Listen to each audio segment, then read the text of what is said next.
4 minutos.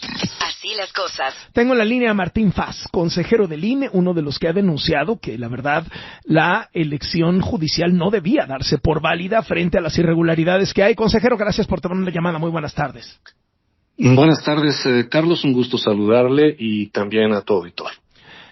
Matemáticamente, ¿qué probabilidad había de que pasara lo que pasó si no hubieran existido los acordeones? Muy cercana a cero, dependiendo también del tipo de la elección, porque desde luego las combinaciones posibles eran muy variadas. En el caso de la Suprema Corte de Justicia de la Nación había muchísimas más, tanto por el número como por el hecho de que, es decir, había 64 números, 9 posibles combinaciones, pero esas combinaciones, aparte, había una complejidad, que era 5 mujeres, 4 hombres, Sí, claro. Pero además también hay que considerar que otra combinación posible pues es dejar un cuadro en blanco, o muchos. O sea, tú podías haber colocado un número y dejar 8 en blanco, o 2 y dejar 7 en blanco. Entonces, si consideramos todos esos elementos, el número de candidaturas, los espacios disponibles, y que los espacios disponibles tenían además consideraciones diferenciadas para hombres y mujeres, pero además donde podías dejar espacios, pues las combinaciones son tremendas. En el caso del tribunal hay mucho menos combinaciones, por supuesto, porque solamente eran menos aspirantes y eran menos también cargos, aunque también tenías esa separación. En fin, en todas existían, digamos, una posibilidad amplísima de combinaciones, pero desde luego, mientras menos cargos o menos aspirantes había, las combinaciones son menores, pero el caso de la Suprema Corte, pues es tremendo. Uh-huh. ¿Lo mismo pasa con el Tribunal de Disciplina Judicial? Sí, claro, solo que en el Tribunal de Disciplina Judicial había menos combinaciones, pero el porcentaje de que hubiera las 5 ganadoras absolutas que aparecían en este acordeón, que fue el acordeón que más se difundió, pues es tremenda, porque más de la mitad, el 51.55, es decir, 42.231 casillas, fueron ganadoras absolutas las 5, ¿verdad? Es decir, en más de la mitad de las casillas, todas las personas votaron por esas 5 personas. Y luego en otras 23.000 casillas, todas las personas votaron por 4 candidaturas de 5 que había posibles.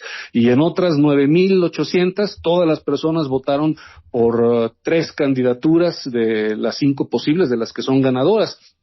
Todo eso te suma un 90.39%, en el que casillas en las que obtuvieron la mayoría de votos entre 3 y 5 candidaturas de dicho acordeón. Hay que recordar que con 3 tienes ya mayoría absoluta porque son 5. Entonces, claro, un comportamiento de esta naturaleza, desde el punto de vista probabilístico, es imposible si no es a través de algún mecanismo de orientación y de inducción que son pues los acordeones. ¿Cómo deja al INE el hecho de que hayan avalado una elección en donde pues, participó el 9% de la gente, en donde vimos este tema de los acordeones, en donde ahorita están batallando porque resulta que muchos de los candidatos fueron aprobados por los comités de evaluación orquestados por el régimen y resulta que no cumplían con los requisitos? ¿Cómo queda el INE al avalar esto? Pues mira, resulta difícil para mí hacer una evaluación de algo en lo que estoy adentro. No creo que tuviera demasiada objetividad.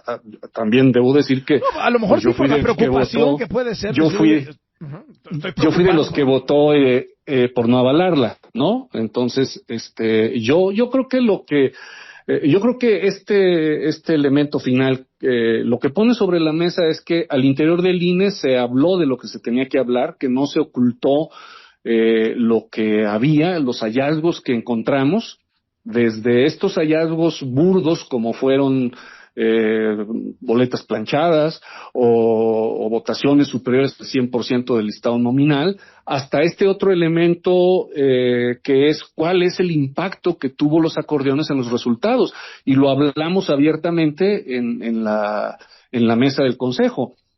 siendo un órgano colegiado, bueno, pues fuimos minoría, fuimos 5 los que pensábamos que con todos estos elementos no podíamos darle validez a la elección, pero hubo 6 que consideraron lo contrario. Mis respetos para ellos y sus opiniones. Entonces, yo creo que lo que deja es que en el INE no se ocultan cosas, que en el INE las cosas se enfrentan como son, pero bueno, la decisión fue en ese sentido, ¿no? Como en todo órgano colegiado, hay opiniones distintas, y en un órgano colegiado, pues quien tiene la mayoría gana, ¿no? Ahora, ¿qué está pasando ahorita? ¿En qué están entrampados que tuvieron que suspender la sesión ayer? Este tema de las calificaciones, andaban en el redondeo que si 7.9 sube a 8, ¿en qué vamos? Pues estamos en el hecho de que esto da cuenta una vez más de que pues las cosas fueron muy extrañas, porque se supone que estos comités de evaluación debieron de haber hecho este análisis de elegibilidad previo, pero como también nosotros como instituto estamos obligados al momento de declarar la validez de la elección, tenemos que volver a hacer un análisis de la elegibilidad, pues nos dimos cuenta que realmente no habían hecho bien su trabajo los comités evaluadores, y que pues había gente con un 7.9 y se lo quisieron subir a 8. Incluso aquí mismo, la propuesta metodológica que nos presentó la Dirección Ejecutiva de Asuntos Jurídicos, hacía unos redondeos así medios, pues, extraños, y entonces dijimos, no, permítanos, esto no puede ocurrir. Entonces, lo que nos dimos cuenta es que la metodología aplicada incluso por nuestra Dirección Ejecutiva del área jurídica, pues no era una que se apegara estrictamente a los requisitos constitucionales, porque la Constitución dice 8 como promedio para la licenciatura y 9 para la especialidad en la que se está compitiendo. Entonces resultaba que para que obtuvieran el 9 en la especialidad, en lugar de tomar solo materias que tuvieran que ver con el civil, pues tomaban, por ejemplo, ahí filosofía del derecho. Educación física. Y ya con eso llegaban al 9, o sea, es decir, entonces sí las consejerías dijimos, no, sabes que esta metodología no es la metodología adecuada. Entonces, ahorita hemos replanteado la metodología a utilizar, particularmente en este tema, y entonces ahora tenemos que volver a revisar los 840 y tantos expedientes, que por cierto son expedientes que nos fueron remitidos por el Senado y que son pues expedientes incompletos en algunas ocasiones, difíciles de... Todos esos que no cumplían con los requisitos, ¿qué comité los avaló? ¿El del legislativo, el del ejecutivo, el del judicial? Pues son el ejecutivo y el legislativo ambos, porque acuérdate que el judicial al final pues ya no presentó nada, sino que el legislativo agarró y hizo una tómbola, ¿no? Entonces pues son los que nos presentaron el judicial y el legislativo. El legislativo y el ejecutivo. No te tendría ahorita yo el dato de qué porcentaje, pero hay de ambos. No, hay mi de punto ambos, es sí. porque son los dos que estaban controlados pues por el régimen, estaban controlados por el morenismo, ¿no? Pusieron en el comité a puras personas afines y esto pues se suma. A ver, César Faz, consejero del INE, tratando de abstraernos un poco, ¿no? Del detalle de esto de las calificaciones o de esto de los acordes. O sea, cuando vemos todo el panorama, cuando vemos todo lo que ha sido esta elección judicial, no estamos frente a un fraude, pues ya para ponerlo claro, ¿no? O sea, más allá de los detallitos y este detallito y este otro, y que si esto viola esto y aquello viola no sé qué, no estamos frente a un desaseo, frente a un fraude gigantesco, frente a algo que lastima la democracia mexicana. Mira, yo he dicho en todo momento que este proceso electoral no puede constituirse en un precedente para la realización de futuras elecciones, no solo las del Poder Judicial, sino incluso del modelo electoral mismo que pues tantas décadas de construcción nos ha costado, porque de ser así, si este proceso electoral se queda como un precedente, pues sí se colocaría en alto riesgo la integridad electoral del sistema. Eso yo lo he dicho con toda claridad.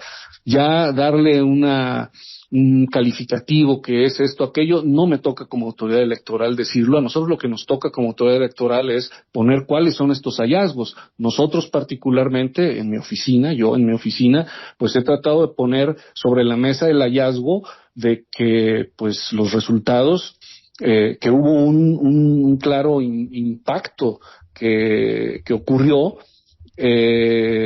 a través de estos acordeones, y que ese impacto pues es un impacto que pone en una sombra de duda sobre un elemento fundamental de los procesos del voto, que es que el voto sea libre y auténtico. Y por ello fue que junto con 4 más de mis colegas consideramos que no debíamos validar la elección. Esto fue una sorpresa, ¿no? Porque no se esperaba que quedara tan apretada la votación, 6-5. Eso dijo mucho sobre la calidad de esa elección. Pues eso da un mensaje. Por eso te digo que yo creo que el precedente que queda es pues que hubo una discusión amplia y que finalmente la validez de la elección pues se realizó de una manera así, pues un tanto cuanto de panzazo, por la mayoría más exigua posible, 6-5. Martín Faz, consejero del INE, gracias por estos minutos. Buenas tardes. Buenas tardes, hasta luego. Hasta luego. 2:40.